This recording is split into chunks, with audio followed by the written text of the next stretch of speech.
Hi everyone, and thank you for joining us today for our December Premium webinar. My name is Jennifer Crawford, and I am a Customer Success Manager here at WeddingWire. Today we're talking about the top 10 tips to attract engaged couples in 2019 with WeddingWire Chief Marketing Officer, Sunny Ganguly.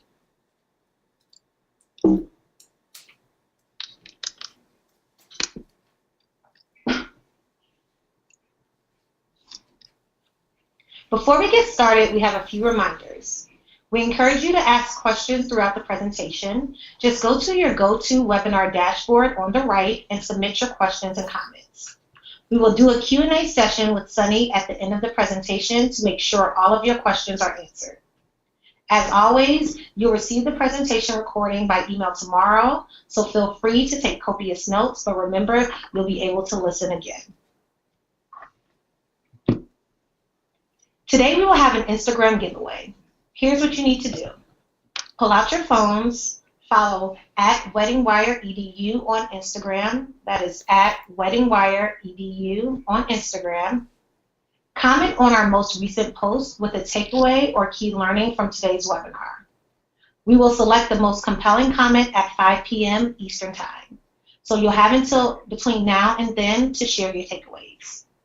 The winner will receive a $100 Amazon gift card. Also, friendly reminder to please complete the survey when you leave today's webinar. We love to hear your feedback so we can continue to improve. In this survey, you can also request that a WeddingWire representative reach out to you for questions or help with your account. Now introducing today's speaker, Sunny Ganguly. Sunny leads WeddingWire's marketing strategy, customer acquisition, and community development. In addition, Sunny is a widely acclaimed speaker, giving over 50 presentations across the globe each year on technology, marketing, and strategy. Prior to joining WeddingWire, Sunny was at Kraft Foods, where he managed numerous consumer brands, including the Jell-O business, with P&L responsibility for over $800 million. Sunny holds a BA in economics from the University of Pennsylvania and an MBA from Harvard Business School. Sunny is a founding member of Next Gen Angels and president of the CMO Club in DC. I'll now hand it over to Sunny to kick off today's webinar. Thank you so much, and it's a pleasure to get to do this before we end the year. 2018 has been a busy year for us here at WeddingWire, and I'm sure for all of you as well. But it's been a great year, and we look forward to the new year and continuing to work with you. So thank you for taking the time for today's webinar, and it's definitely one of our favorite topics that we love to do as we close out each year. So really what today is kind of like the best of our presentations that I've given throughout the past year. And with a lot of that travel comes a lot of different topics, and really these are kind of the 10 areas where we're spending more time investing in our business, but there are also 10 great areas for you to think about your business. And I'm sure you're doing a number of these, but hopefully we'll touch on a few areas where we can actually make some improvement to prepare for 2019. So with that, let's go ahead and get started. So again, we're going to walk through 10 areas. For each one, I'm going to give you a quick stat of why it's important, and then we're going to end with a few tips for each one that you can, again, you can take notes, but we do send you this presentation. So in essence, you will have a checklist at the end that you can go through. So number one is having the right social media equation. And if you've heard me speak in the past, where you spend time on social media is really important, but which sites you spend it on has changed. And when we were first starting the business, I used to talk a lot about Twitter. I don't talk about Twitter anymore.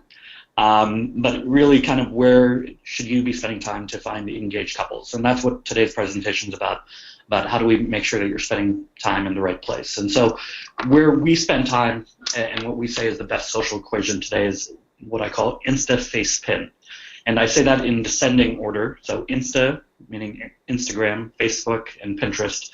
But it's in terms of how important I think they are today, where we'll walk through each one. But Instagram is a place where, as a team, as a company, we're actually spending much more time And Facebook and Pinterest are still important, but if we were to dedicate more time, it currently is going more towards Instagram. So a quick note about each one. Facebook is still the biggest social network. A couple billion people log on each month, and it continues to grow. But that growth has slowed in the US and also internationally. So it is the biggest. It's still very relevant, but they've made it more and more difficult for you to reach your fans and followers, and it's a place where you actually have to invest dollars now in order to really see success.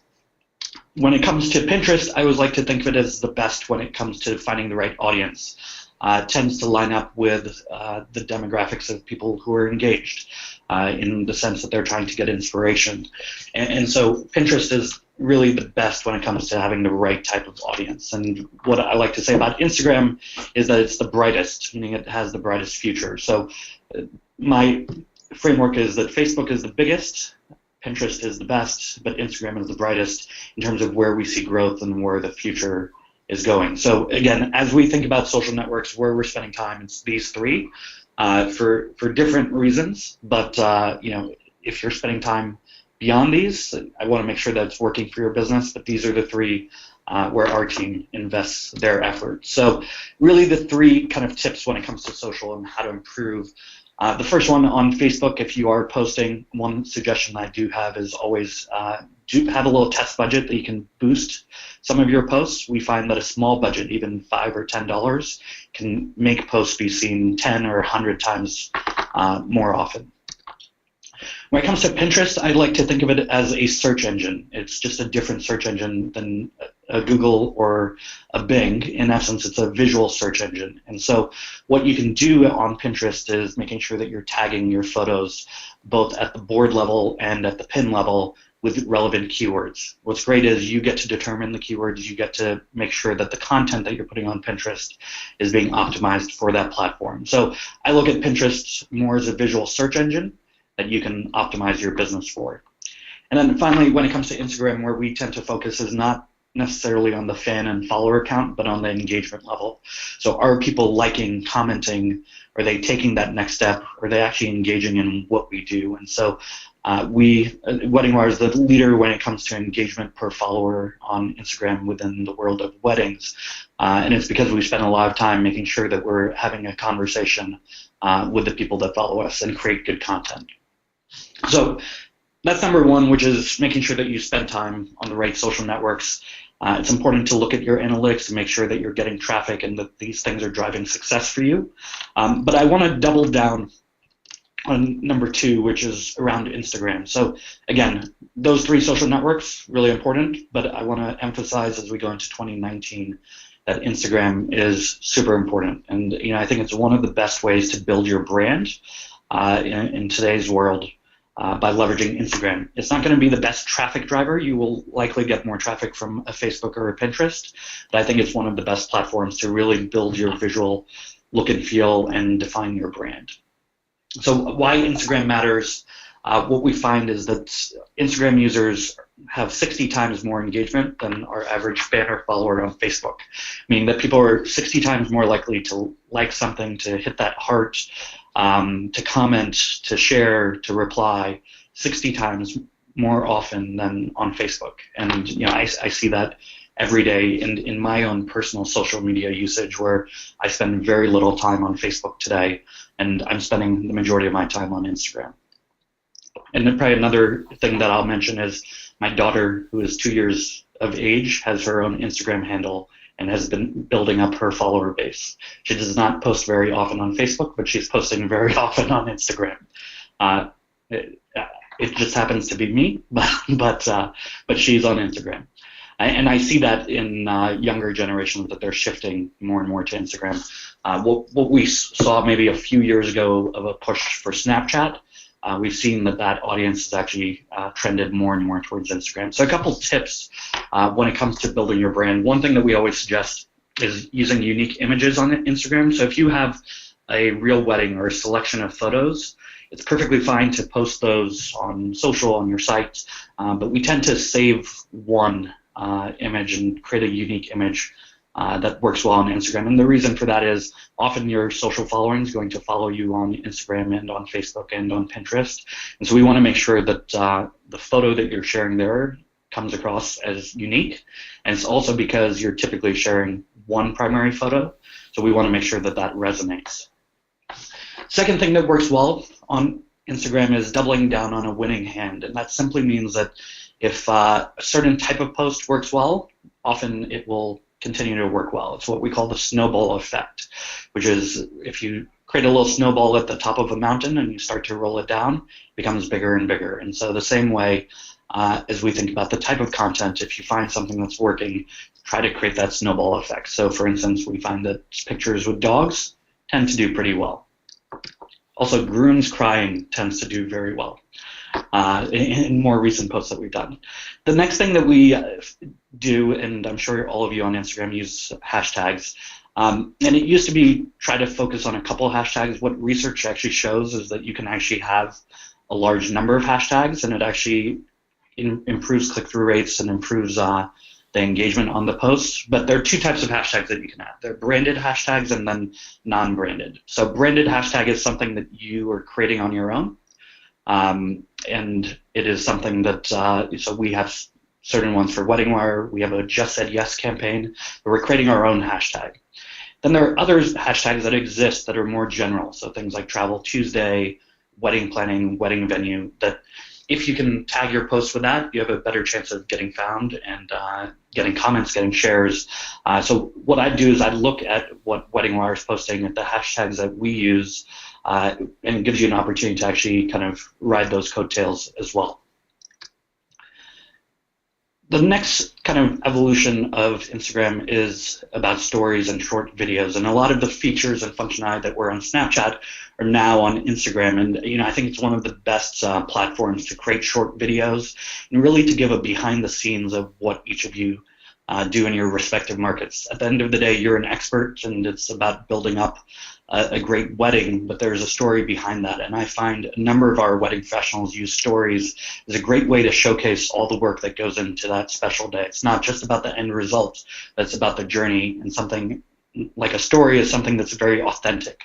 And when it comes to social media, authenticity is what really drives success.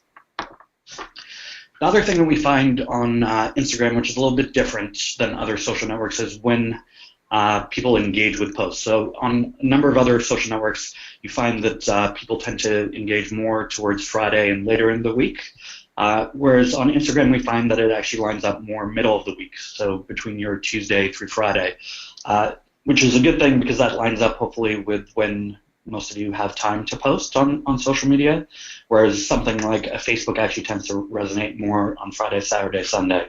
But again, middle of the week, middle of the day tends to do quite well. So my 3 tips on how to improve on Instagram. The first one is to define your brand aesthetic, and that simply means that how do we make sure that the images you showcase look like who you want to be, what your brand stands for. I always look at, take a step back and look at all of your images and say, does this feel like my brand? Is it differentiated in the market, or could it be another business in my same category? So one thing that I would say, take a look at Wedding Wire's Instagram handle, and you'll see that we have created a brand aesthetic that looks different, feels different intentionally. In terms of hashtags work quite well. We find that emojis actually work well, whether it's a thumbs up or smiley face. Again, some of the things that used to work on Snapchat are actually driving success on Instagram. So again, take a look at Wedding Wire's Instagram handle. I think it's a good example. We've tested into it quite a bit in terms of the number of hashtags, the types of emojis to use, but you definitely want to make sure that it feels authentic and emotional at the same time. And then finally, when it comes to Instagram, it's great to share a photo or a video or a carousel of photos. But one thing that you always want to make sure is that there's some CTA. CTA means call to action. So that's great that you're sharing the photo, but what do you want the user to do? So as you're sharing content, don't be afraid to ask the follower or fan to do something. So that's a little bit on Instagram, definitely as we think about 2019, and I'm placing more of our chips on that platform. So social media is really important, but I want to make sure that everybody on today's webinar is spending more time on Instagram into 2019. And I expect that to continue to grow in 2019, whereas Facebook and Pinterest, I think, have been flat so far in this year, and I don't see engagement levels necessarily increasing. So let's move on to number 3, which is mobile. So if you've heard me talk, we do webinars about mobile technology and where it's going. If you've heard me talk about mobile, it is really at the core of everything that we do. And so there are 3 tips that I always have when it comes to mobile, but the reason it's important is because right now 79% of all internet usage is on mobile devices. So the vast majority of time that we're spending and how we access information is on a mobile phone. And the flip side of this number is that we find that customers, if they have a bad mobile experience, if they go to a website and it's not mobile friendly, 80% of them leave. So in essence, you say goodbye to 4 out of 5 potential customers because of a bad mobile experience. So there are 3 things that I always talk about when it comes to mobile, which is the first is across everything you do to think mobile first. That's for your website, your email, your communications, payments, messaging, which it simply is changing the mindset. We often tend to look at our desktops and our laptops and determine whether we like the way something looks or the message. The real way of thinking mobile first is to always look at those things on a mobile device and see what it looks like. It will always look better when it translates to a bigger screen, but starting mobile first ensures success. Number 2 is having mobile parity or better, and that simply means that your mobile website at this point should be as good as your desktop experience, if not better. And I'll talk a little bit more about why having a responsive website is important, but it simplifies the process. It simply means that you have the same content, the same information, whether someone looks at your website on a mobile phone, on a tablet, or on a desktop computer. And then the third thing that we always talk about when it comes to mobile and mobilizing your experience is to do that from end to end. And it simply means that if you are sending a user an email that's mobile friendly, where they click to on your website or on social, that has to be mobile friendly. Every step along the way has to be mobilized. And I can't tell you enough how many big companies I see that don't do this, where they'll send a beautiful email, you'll click through, and then the buying experience or the shopping experience is not mobilized, and you lose that customer. So mobilizing from end to end is super important. So when it comes to mobile, something that we've been tracking over the past year is called mobile first indexing, and it's what I would consider the biggest change to SEO in the 12 or so years that we've been doing WeddingWire since we launched the company. It's the biggest change that I've seen to the world of SEO. And we've actually found that started rolling out earlier this year. It's already impacted our site, and it will start to impact more websites. So let me explain. If you haven't heard about this, it's if you don't take away anything else from today's webinar, this is probably the most important as we think about 2019. So how Google search results work right now is that they look at your desktop site first to determine your rankings, and then they confirm if your website is mobile friendly, and that determines both your desktop rankings and your mobile rankings. So again, all your rankings, whether someone's looking on a computer or on their phone, are primarily based on the desktop experience. So the website that serves up on the desktop, and then the rankings are determined based on that. What mobile first indexing means is that they're going to actually flip the coin and completely change that. That they're going to look at your mobile website first to determine both your mobile and desktop search rankings. So it's a complete flip. So looking at your mobile experience to determine all of your rankings. Now you may ask, why are they making this change? The reason they are is, as I said at the beginning of this section, 79% of internet traffic is coming from mobile devices. So Google understands that, and their point is that if everybody's searching on a mobile phone, shouldn't we actually determine our rankings based on the mobile experience and the mobile website? So this is what's called mobile first indexing, has already begun rolling out to large sites. And let me show you our own data, which is that WeddingWire has shifted to a mobile first world.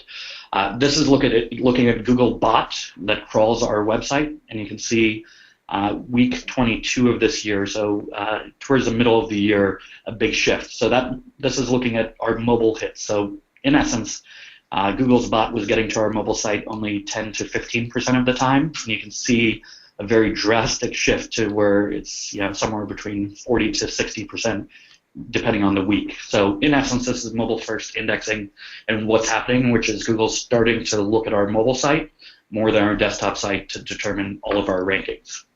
Now, we've been preparing for this for a long time, and it's why we've made updates to our platform, to our storefronts, for everything for your business. But in essence, what we've done is ensured that the content is the same. So on our desktop experience and our mobile experience, that the information is the same. So what Google looks at on the mobile site is good, it renders well, but it also will determine the rankings. And we've seen strong increases in our rankings as we've been moving to this mobile-first index. So, ultimately the safest way to solve for this, if you haven't already, is to have a responsive website. I'd like to say that it would be great if we could get that done this year. This year doesn't have very many days left. But even if it's sometime in Q1, making sure that the content that's on your mobile experience is equal to your desktop experience is important today, but it's only going to become more and more important. And so, if you've heard people talk about mobile from 5 years ago, it used to be about simplify your mobile site, cut out information, cut down images, etc. But this new world order is really about having the same content in both places. At the same time, how quickly your pages load is super important, and I'll talk more about that as towards the latter sections of today's presentation. But again, being ready for this mobile first index is probably one of the most important things right now. So the 3 tips on how to improve on mobile at a high level that I walked through is think mobile first for all things, have mobile parity or better, right? And the easiest way to do that is to have a responsive website, and to make sure that the experience is mobilized from end to end. But I want to make sure that every business on today's webinar is ready for mobile first indexing, that you love your mobile experience as much, if not more, than that desktop experience.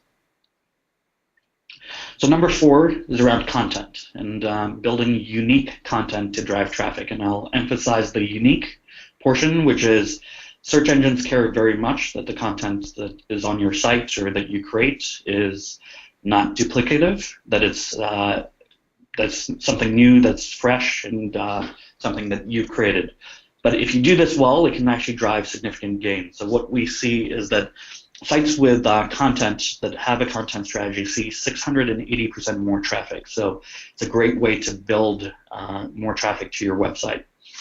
So a couple of the things that we do, so as examples, the first is to make sure that you have a clear content strategy. So if you're building articles, if you're creating blog posts, what's the angle? What are you trying to talk about? So for instance, in our case, right, we care about our wedding professionals and driving more couples to you and driving more leads to your businesses.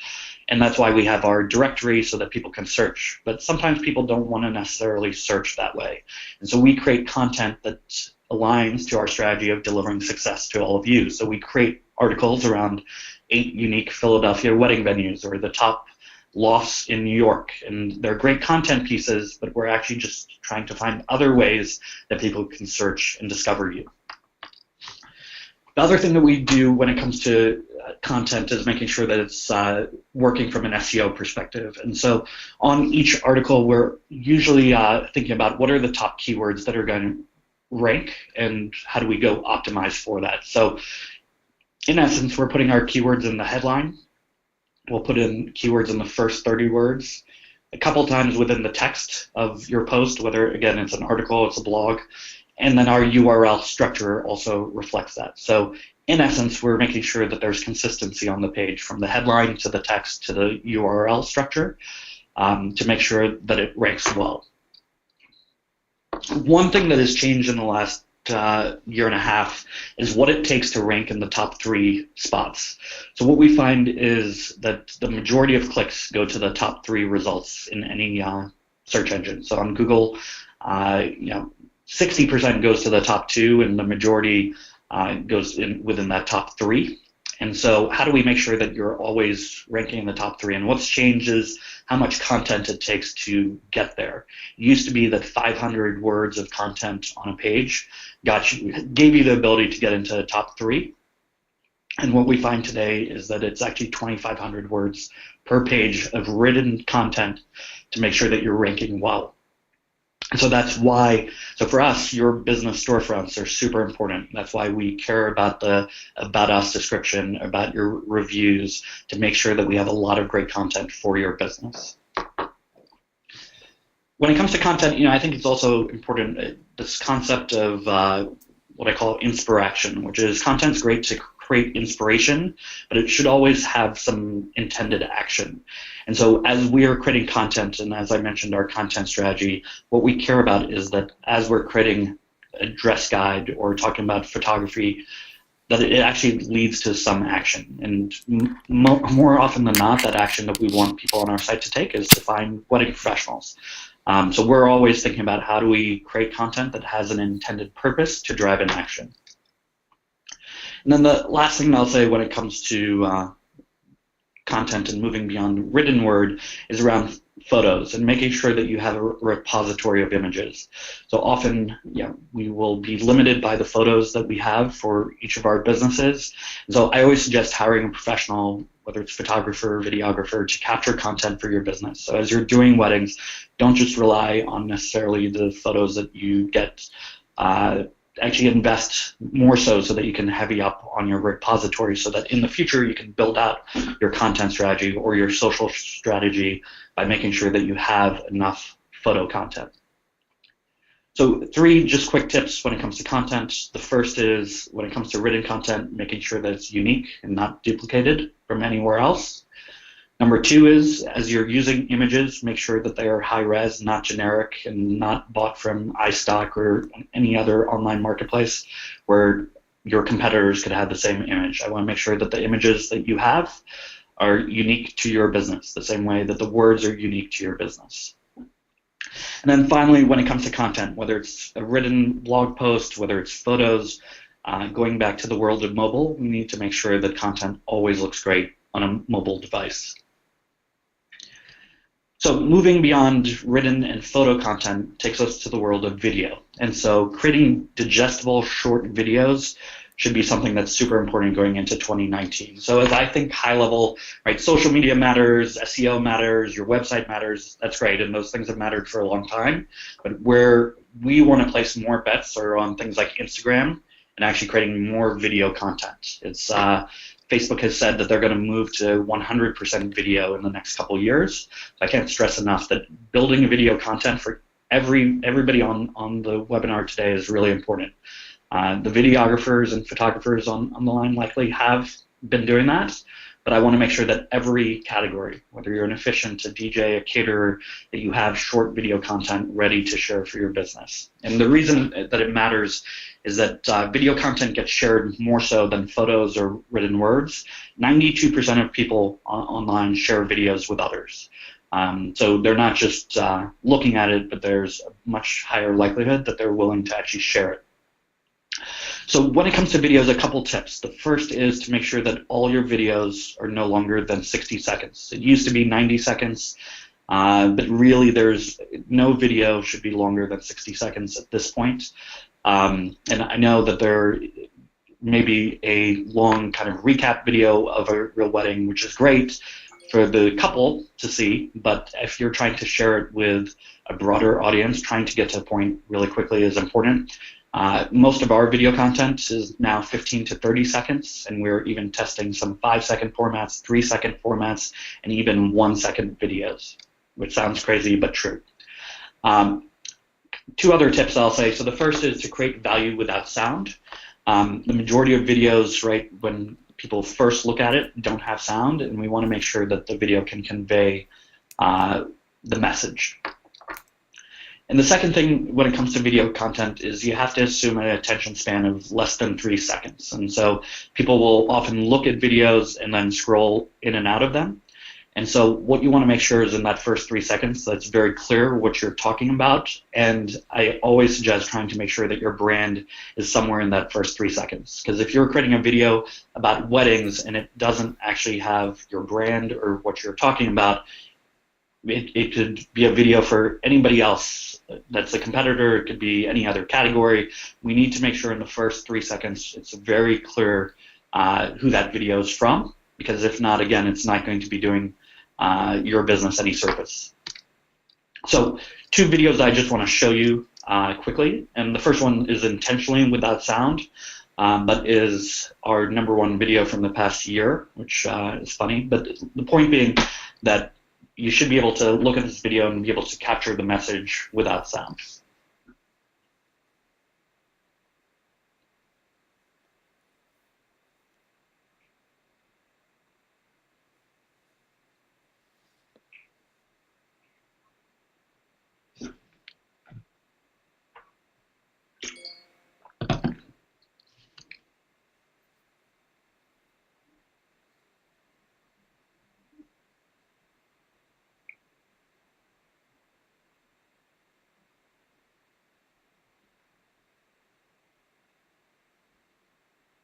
So similar to how-to cooking videos, we found that these work very well. So these are Kava jelly squares, and this video was our most watched, which is funny. So north of, we had a couple million views of that, and lots of comments of that sounds great, that looks tasty, or it looks like soap. But again, trying to deliver value without sound is critical when it comes to video. Second, the next video that I have is actually our long commercial. And when we first shot this, it was 60 seconds. And we've since then cut it back and also optimized it so that we could show it on social. But again, how do you create value so that people can actually understand what's happening, even if they're not listening to sound?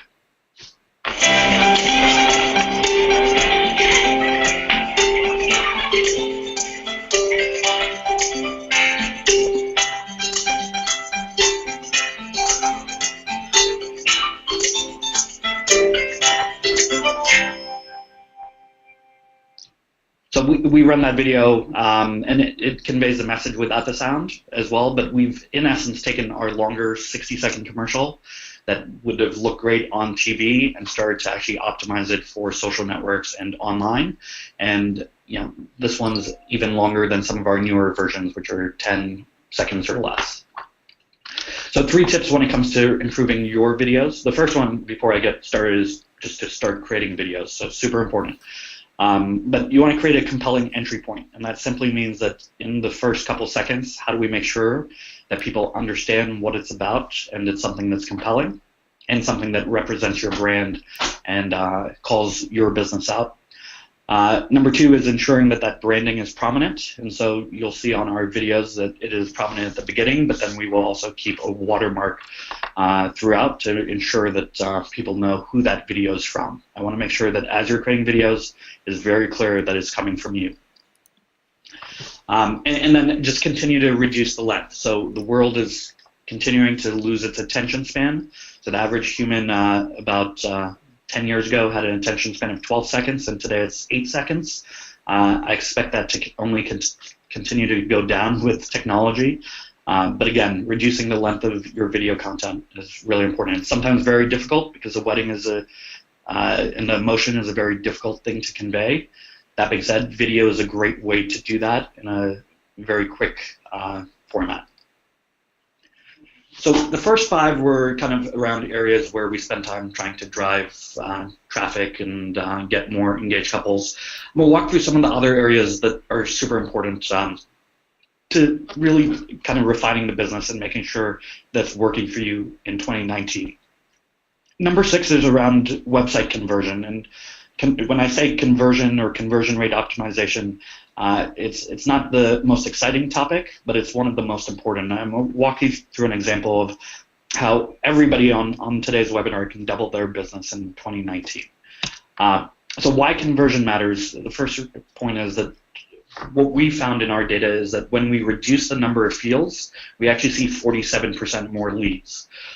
So the example of that is our contact form page, which is our registration page for couples. And so we've actually reduced the fields over time, and we've seen a 47% increase in our registrations. And that's super important to us because this page, this screenshot that you're looking at, registers millions of couples, and it's really important for us to have a great conversion, meaning that when people come to this page, they're going to fill it out and hit sign up. The same way for each of your businesses, you have some way that couples contact you, and we need to make sure that that conversion is as strong as possible.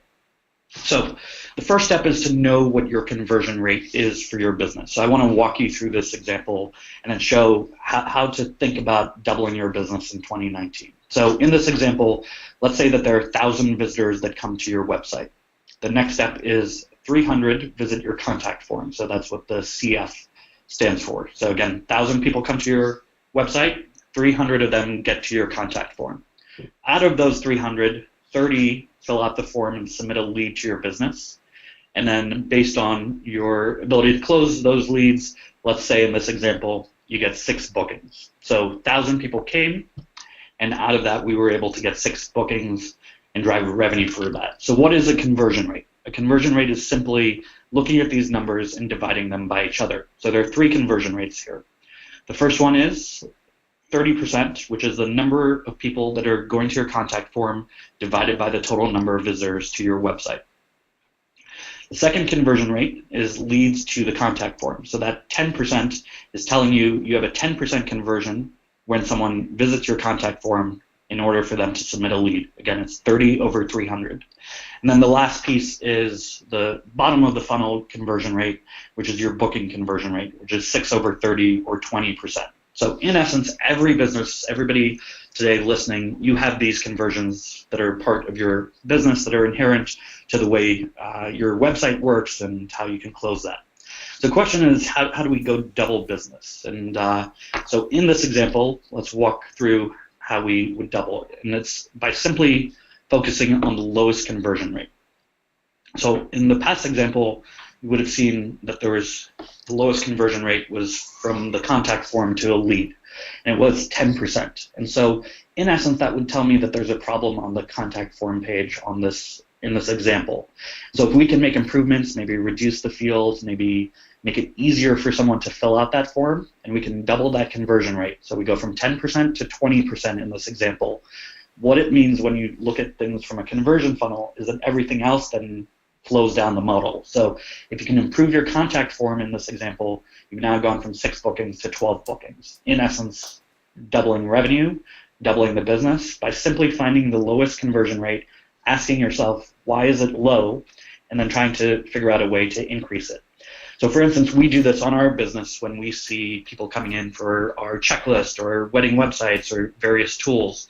We look at what our conversion rate is, and if we can improve that on the page, we see more couples that are part of our platform. The same way it can work for every business out there. So let's say your conversion rate is low. What are some of the things that you can do? So the first thing that we've talked about is reducing the number of fields. I'll talk more about this as we wrap today, but ensuring your page loads quickly is actually really important. So if someone's on a mobile device or even on a desktop and the page takes a long time to load or to fill out the form or images, often you lose people. And then the third thing that you can do is making sure that anywhere that on your sites to make sure that it drives towards your contact form. Often we assume that people come to our website from the homepage, where in fact, for most of us, most of our traffic actually comes in through side doors to other pages. So how do you make sure that all of those additional pages make it very clear how to contact you, how to fill out a lead, how to drive business to you?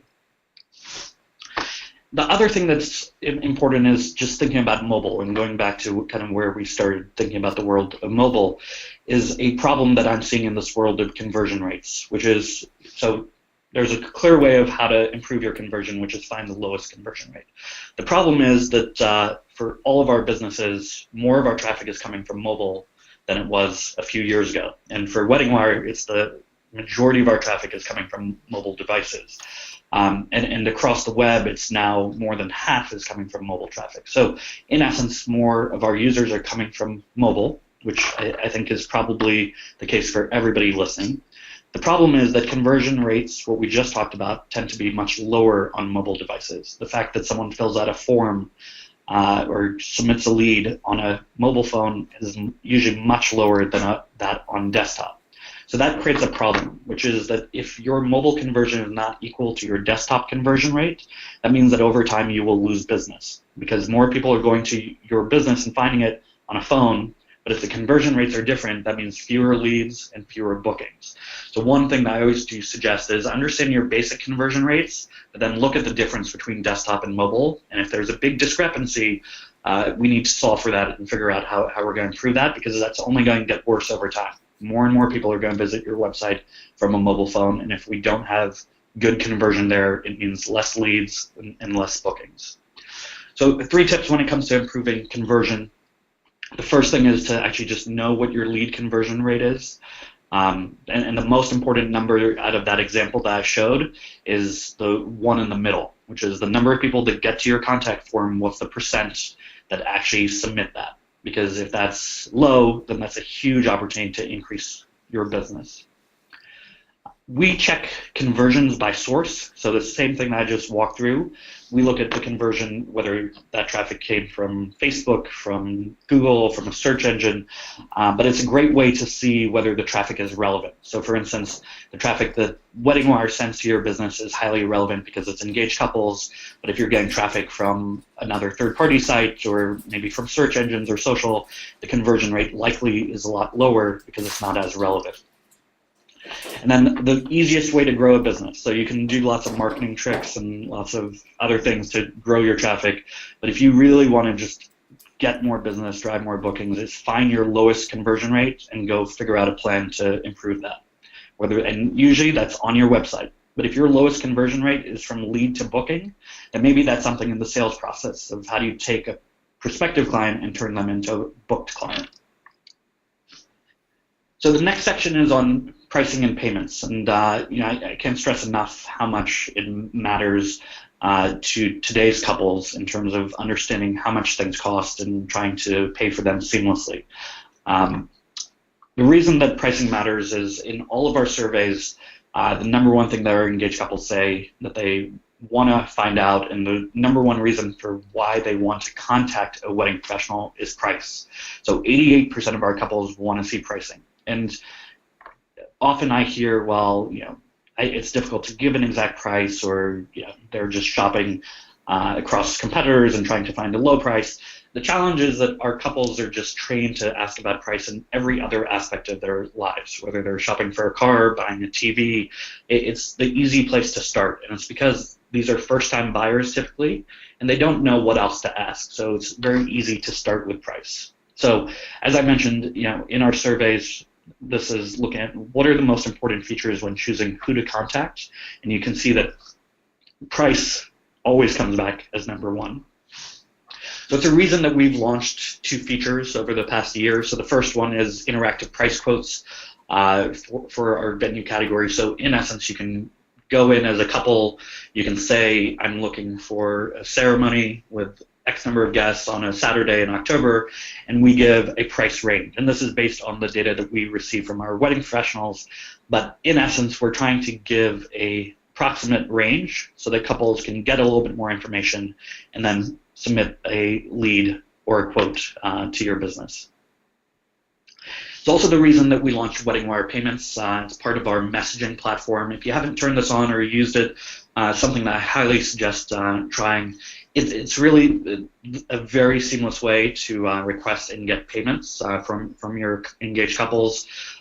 We find that couples are more likely to recommend businesses that have online payments, and engaged couples today are not often carrying around checkbooks, and so we want to make sure that we can make this as seamless as possible, and it's at a rate that's lower than credit card rates that you'd otherwise get. So Wedding Wire Payments is something that we believe in and is really kind of the future of how engaged couples and millennials and Gen Z couples will want to pay. And so it's a seamless platform. If you haven't tried it, we'd love to have you test it out. So 3 tips when it comes to pricing. I'm a firm believer that you have to address pricing on your website, and that can be one of three routes, whether it's a starting price, whether it's a price range, or you want to provide the exact details. I think every business is different, and each category is different, so there's a different solution, but we have to be able to solve for it. And I know that often your customers may start with a price in mind, and you have the ability to increase their budget, and that's perfectly fine. But we have to make sure that we can address what is the number one question that comes back in all of our research. So having some way to solve for it is really important. Number two is, as you think about pricing and providing some of those details, thinking about how you personalize to create higher end packages. No wedding wants to be cookie cutter like the next one, and all of us have the ability to kind of think about taking that price to the next level. But again, how do you solve for the question at hand, and then think about packages that take it the next step. And we find that couples are willing to invest in certain places regardless of what their overall budget may be. So a couple that has a average budget of, in the U.S., roughly $26,000 to $30,000 may overinvest in photography and a band because that's what they really care about. So again, it's not just about where the overall budget is, it's also about where the personal preference is. And then finally, when it comes to pricing and payments, you want to make sure that you can process payments anywhere, anytime. So if you're at an event, a trade show, and you meet a couple, you should be able to take a deposit right there, right away, through a mobile experience. And so WeddingWire payments would allow you to do that. So the next piece is around reviews, and reviews are core to WeddingWire's. We were the first to launch, and we're the largest platform when it comes to reviews.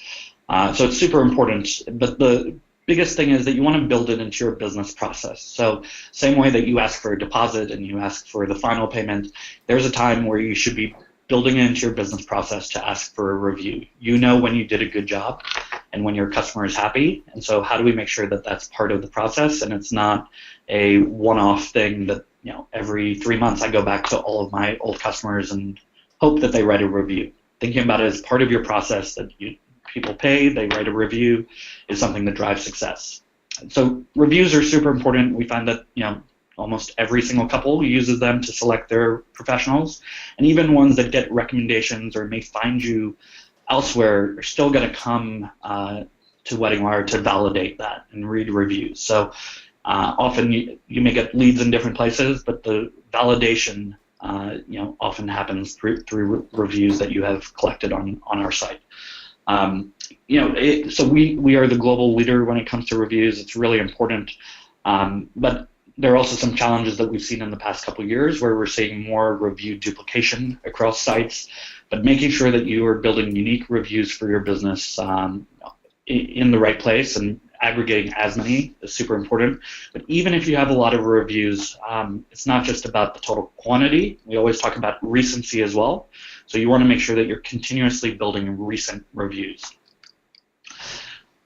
In our research, we find that reviews tend to get written around the same time, and so it's important when you ask your couples as part of your business process that you're asking at the right specific time. So for the majority of categories, it's 2 to 3 weeks after the wedding, often after coming back from the honeymoon. There are categories where we get reviews earlier, like invitations and dresses, because the product is already there. And then for photography and videography, you can see that it tends to be later, and it's simply because there's some more work that has to be done, often in editing for that final product. And so those reviews tend to come a little bit later. So one note when it comes to reviews is make sure not to duplicate them, and I can't stress that enough. So taking a review and then having the couple copy and paste it onto multiple sites actually is not helping any of those sites and is not helping your business. Having unique content is super important when it comes to an SEO perspective, but it also means the reviews that you're getting created. So as you're asking your couple, make sure that they're creating a unique review on WeddingWire, and if you're getting reviews elsewhere, make sure that, again, it is not the same review across the board. One note that I'll just plug here, which is we're in the process of our 2019 Couples Choice Awards, so do collect reviews over the next few next couple weeks, and we'd love to make sure that all of you are eligible for that in 2019. And then the last piece that I'll mention when it comes to reviews is this concept of you don't always have to go the extra mile, but it's sometimes about going the extra inch and being remembered and differentiating yourself. And the concept that I like is what I call being Tom. And Tom means top of mind. And so, right, so when I got married, I should know this, a little bit more than 4 years ago. And when someone asks me for who my videographer is, I don't hesitate because they're always top of mind. And the reason that they're top of mind, outside of delivering a great product and a great same-day edit, is on my anniversary, they always remind me through a post of it was amazing shooting the wedding. It was one of our great experiences. But in essence, they're staying top of mind. And so as I think about the business and someone asks me, it's very easy for me to make a recommendation.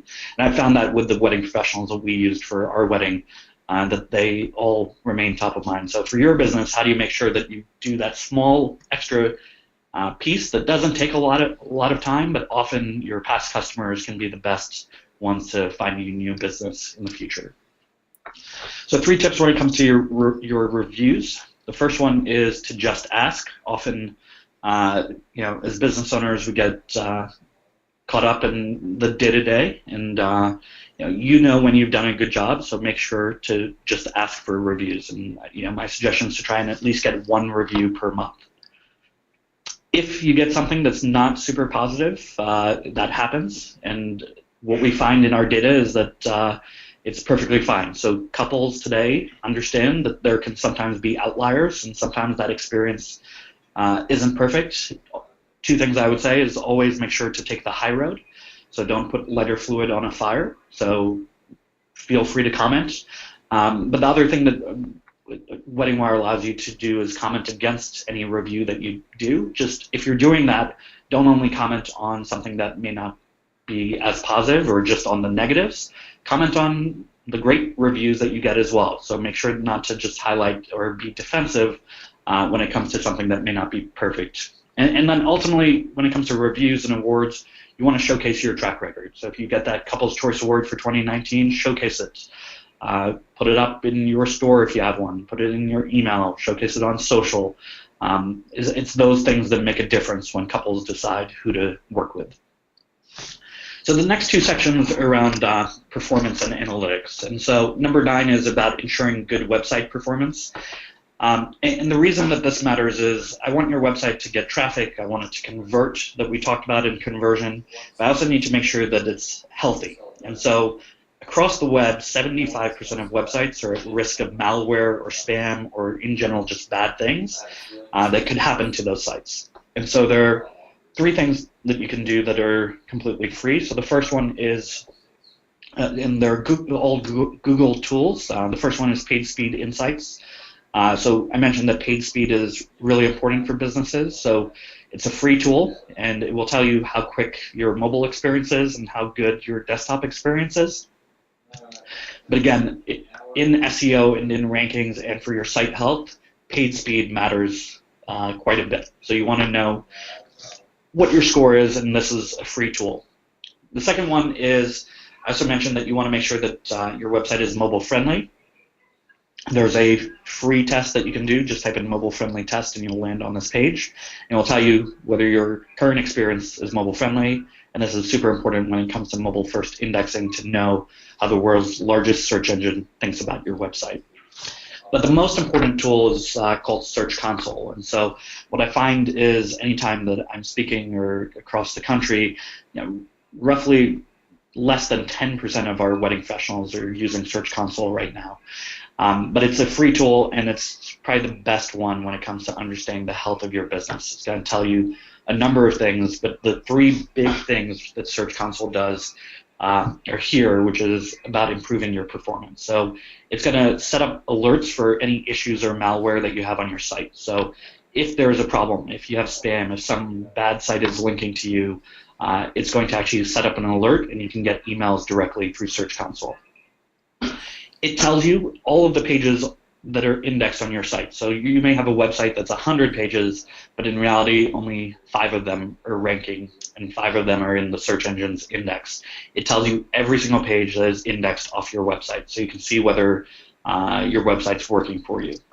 And then the other thing that I love about it is it will show you every single website across the web that links to your site. So we have tens of millions of links that point to WeddingWire, and I can see every single one. But we often will get links from sites that look a little sketchy or may have malware issues, and we can actually go in there and disavow those links. So in essence, telling the search engine to not give credit to that link pointing into us. So again, 3 big checks here, but Search Console is free, and it allows you to do all of this, which is see if there are any issues. The world's largest search engine is telling you whether things are good or not. It tells you what's indexed and who's linking to you.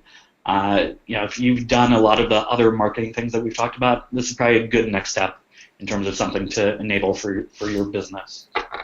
And then the last piece is around analytics and how to start to think about automating some of the measurements and conversion that we talked about. So why analytics matter is, the only way to get better is to understand what's working and what's not. And we look to our analytics in terms of figuring out where we spend more time to understand that we should put more time towards Instagram versus Twitter. But what we find is that only 8.5% of websites run analytics, and so GA or Google Analytics, free tool as well. We still use it. We get tens of millions of people visiting, and it works great.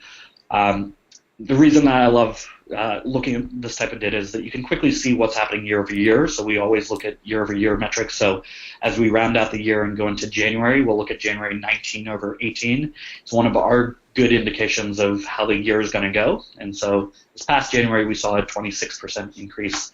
We look forward to growing our traffic this January as well. I think it's also important to monitor across platforms. So WeddingWire gives you this data. You can find analytic data on Facebook and the different platforms that you use. That's one of the reasons that we have analytics within your account that we find that is an important piece. And the last piece when it comes to Google Analytics is that it's easy to measure conversion. So I talked about those conversion rates. You can actually set it up to do this automatically. So it's called conversion tracking. So in essence, not only will Google Analytics tell you how much traffic you get to your contact form page, it'll tell you actually how many leads are coming from that. So relatively straightforward to set up, but conversion tracking allows you to actually improve your business. And what we talked about, finding low conversion rates and improving it, it can show you what's happening over time automatically. So 3 quick tips when it comes to improving your analytics. I would suggest doing a full review once a month. We look at our analytics on a daily basis, but you want to make sure you understand how things are changing. We monitor by channel and location, and that simply means that we're looking at traffic from Facebook, from Instagram, from search engines, but we're also looking at it on a market-by-market basis. For those of you that are in a specific region, I want to make sure that the majority of your traffic is coming from that region, or it's coming from places where couples actually book your business. And then finally, if you've done a lot of time with analytics, that next step, so similar to Search Console, setting up conversion tracking, those 2 tools can really take a business to the next level.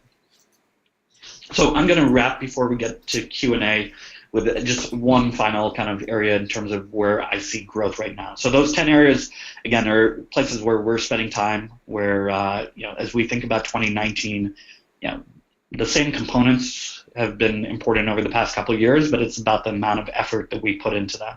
And so right now we are putting more effort into things like Instagram, video content, and then performance on the site and on mobile.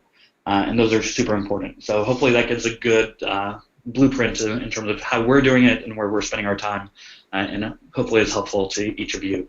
So when it comes to kind of where we see growth going in the future, I like to think about 7-year cycles of growth. There's a cycle of social media and how that grew, the world of mobile, but now we're actually starting to see that smartphone sales are flat to declining. But the next growth area is what I call device connection, and that started in roughly about 2016. I think will carry for the next 3 or 4 years. That's that we're connecting everything. It's not just our phone and our laptops. We're connecting our cars, we're connecting our cities, we're connecting our refrigerators, we're connecting our plants and our pets and lots of other things. The reason that that's going to be possible is because of where mobile technology is going, which is we run on 4G right now, but we will be shifting to 5G, which will be 10x faster or so.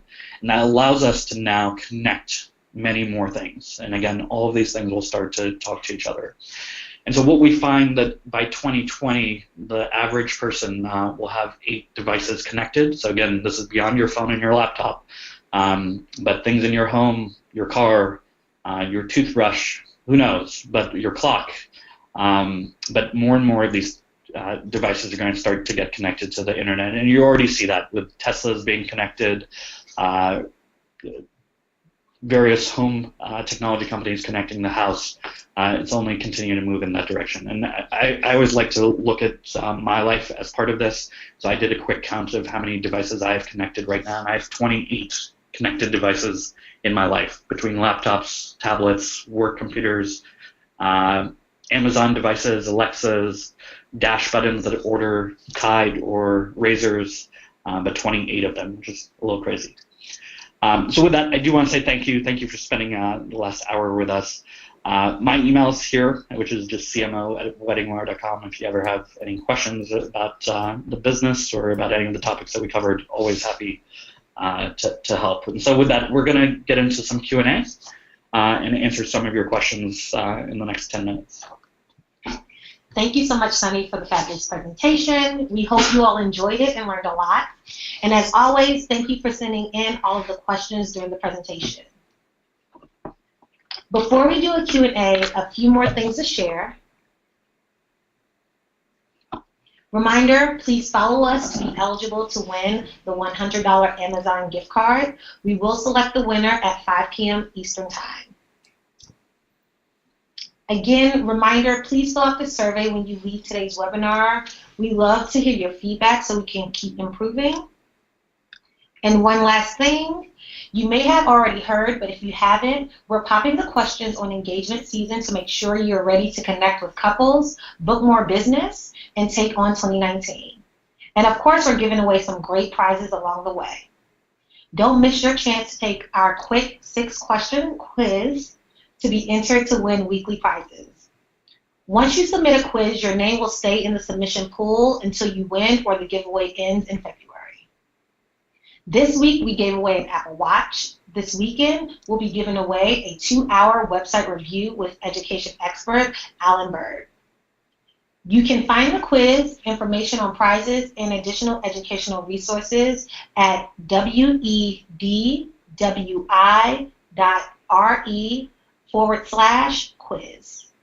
I'll also send that link to you in the chat. Now for the Q&A. So, Sunny, should vendors be posting to social media on a schedule, or is there any such thing as too many posts in a day? Yeah, so we do post on a schedule. So, for instance, on Instagram, we tend to post once in the morning, once in the evening. On Facebook, we do have a schedule. So there are times that tend to resonate better for our audience, and often we find, around lunchtime and also sometimes later in the day tends to work well.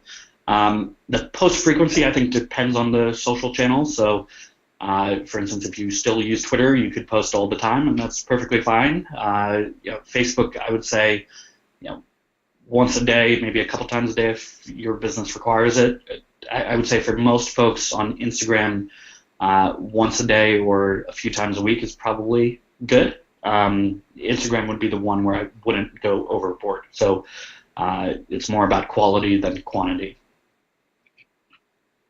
Okay, great. What is the quickest way to ensure a website is mobile friendly? Yep. So I mentioned the Google's mobile friendly test. So if you just type in mobile friendly tests into the search engine, you'll land on that page. Type in your URL, and it will tell you whether your website's mobile friendly. Again, there are two routes to be mobile friendly. So you can either have a responsive website, which is the simpler version, and that means that you have one code base, and in essence, your website renders based on the device that's coming in. So if someone comes on a phone, it renders well for a phone. If they come on a tablet, it renders for that. Or if they come on a desktop, and it will render to the desktop display. That's the easiest route, which is have a responsive website.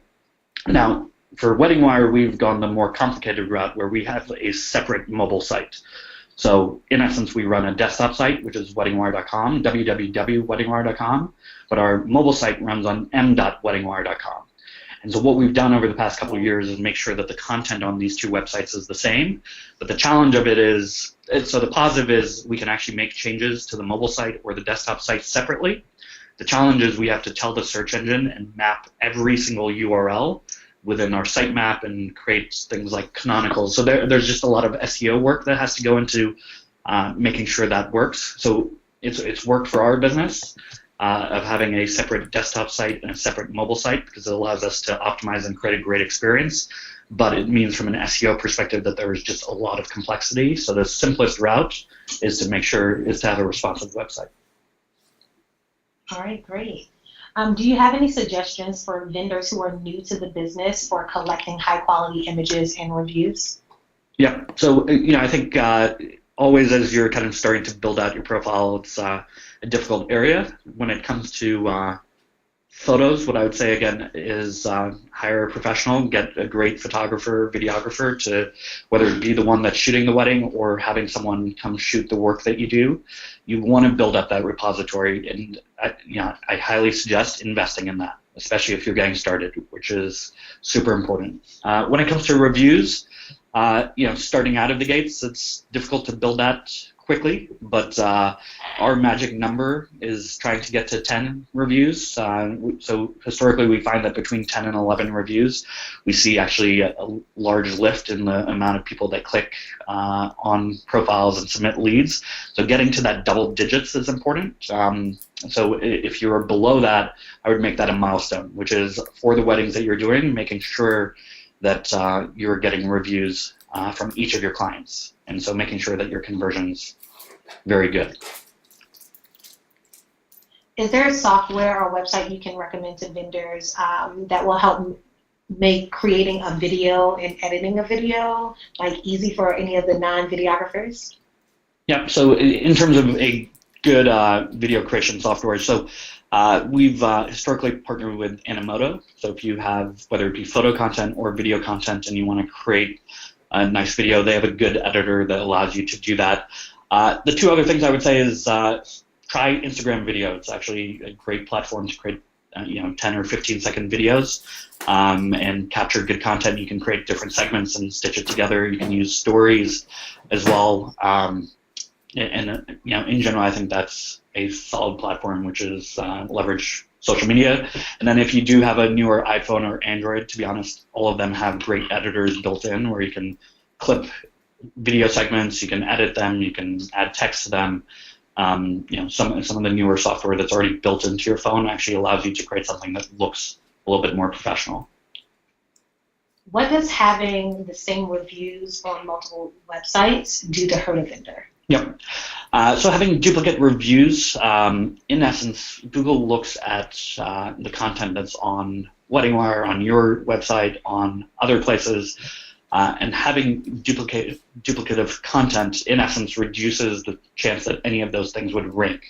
So if you're trying to get reviews and build up that number, it's better to have a unique review on one specific site and a different review on the other site versus having the same two reviews on both sites, because Google's going to see that that's duplicate, and they, in essence, are looking for unique content. So having the same information in multiple places is a negative when it comes from an SEO perspective, simply because Google's trying to find unique content, and if they see that a large percentage of your reviews are the same that maybe on another site or on your website, that is not a good thing.